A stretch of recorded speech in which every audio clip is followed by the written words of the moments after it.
The judge calls the case, but no one expected what came next. A man accused of sending hundreds of emails to the woman he was banned from contacting. Best for opening before the judge starts speaking. Sets tension fast. Yeah. This is an allegation of, he's on probation to this court. There's an allegation of violation of no contact order with Ms. Hodge. It says here numerous emails sent, according to the report that I saw, somewhere in excess of 300. Go ahead, counsel. Yes, Your Honor. So last week, Agent, forget my pronunciation, I believe it is Pilar or Pilara. I'm sorry, yes, Agent Pilara and myself, I did have various correspondence back and forth. She did send me a copy.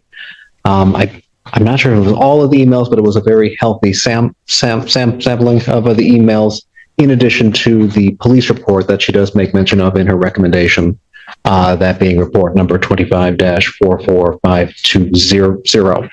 Also, then Friday afternoon, after I had received her recommendation, I did provide the treatment documents that her and I discussed previously that were provided by my client's father, Dr. Dan DeMooney, who joins us here in the courtroom today.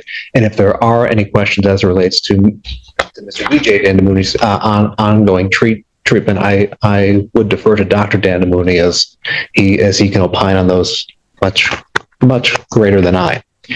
I guess with that being said, I have not had the opportunity to speak with probation since those treatment documents have been provided. So I'm not sure if that would impact the recommendation that has been made. Nevertheless, as it relates to the underlining violation that we're here for today, in a pre-hearing discussion with my client, we would be willing to stipulate to the violation that occurred, and then of course would ask to be heard as it relates to sentence. All right. So he's admitted to the violation. Yes, Your Honor. All right. Very good. All right. As to sentencing, and counsel, I will leave it to you. We did not expect that.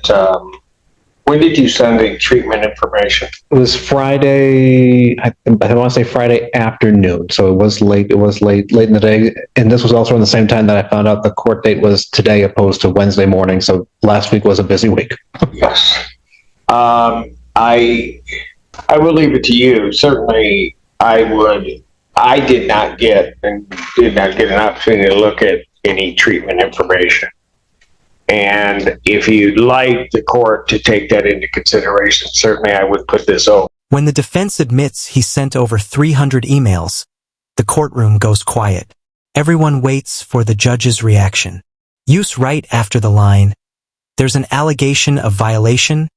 Numerous emails sent." Ongoing for some time, and while Mr. Dan DeMooney is of course sorry that this relapse occurred, with the treatment plan that has been in place, we have been successful in not having this type of contact for quite some time. While yes, the bump in the road, we think a review of the treatment material and the ongoing plan may help sway what a final sentence would be in this case.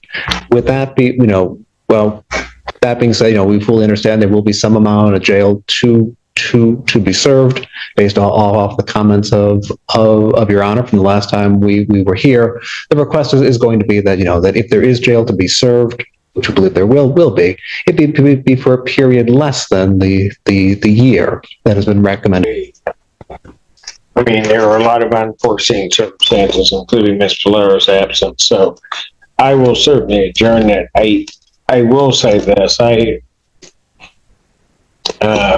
Since he's admitted to the violation, I have looked at, to the extent one could stomach it, the emails that were sent to Ms. Hodge, and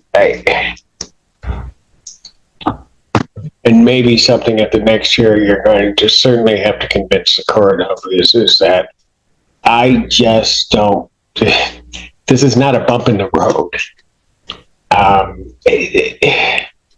And if it's a bump in the road, then somehow or another we need to take a new path, because she should not have to deal with this. And let me just say also, she,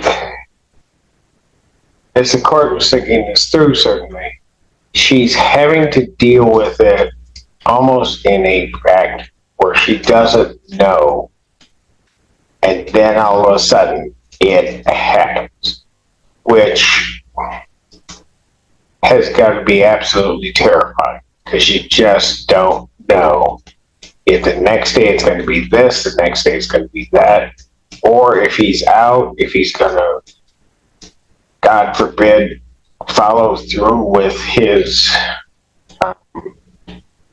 what some may call an ideation, but clearly, I think, and I don't think I'd be overestimating it from Mrs. Hodge's perspective, just out and out threats to her and her well-being.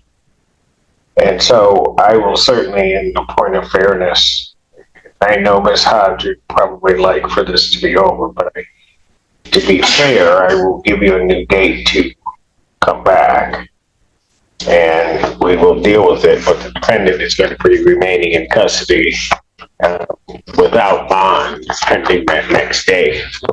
Counsel. He thought the treatment reports might save him, but the judge isn't buying it. What she says next changes everything. Because of the, I think you may have heard it on the other case, because of time off and then vacation. Oh, yes, Ron. And just so the court's aware, there also is a sentencing date before the circuit court on November 5th as well. Okay. The circuit court case.